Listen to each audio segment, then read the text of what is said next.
Let's start right there with Mike Johnson. Does he get reelected Speaker of the House? Should he be?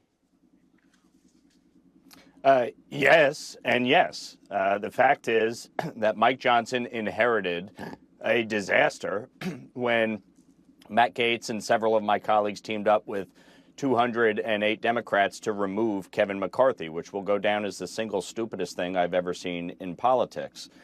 With that said, removing Mike Johnson would equally be as stupid. The fact is that these folks are playing with fire, and if they think they're somehow going to get a more conservative speaker, they're kidding themselves. Mike Johnson is arguably the most conservative speaker that's ever been elected to the office. He's done a great job keeping the conference unified, getting major things off the plate, and ultimately keeping the majority, which frankly, despite the best efforts of some of these same people that are now calling for Johnson's removal, we held on to the House because of seats like mine. And I'll be very clear, as I was during the Kevin McCarthy fight, I'm not going to bend to their will.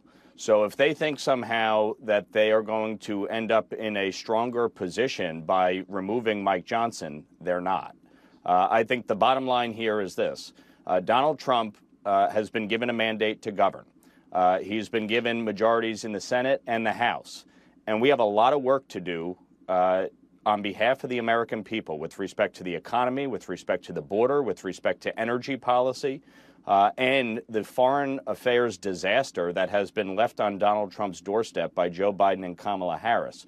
We can't get anything done unless we have a speaker, including certifying President Trump's election on January 6th. So to waste time over a nonsensical intramural food fight is a joke. And I think my colleagues, if they didn't learn anything from the 118th Congress, it should be that we absolutely do not need a fight over the speakership. I mean, by my math, he can't afford to lose more than a single vote. And we already have one of your colleagues, Massey, saying he's not going to vote for him. You really think he's going to line up every single House Republican?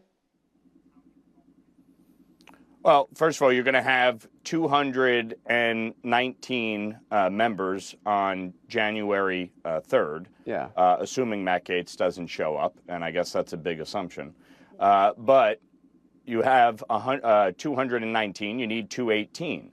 Obviously, that's some tough math. Thomas Massey, you still have 218. Yeah. So, look, at the end of the day, people better be very careful, though, because you're playing with fire. And if somebody thinks that they're going to be able to get 218 votes for somebody, let's say, out of the Freedom Caucus, they're kidding themselves.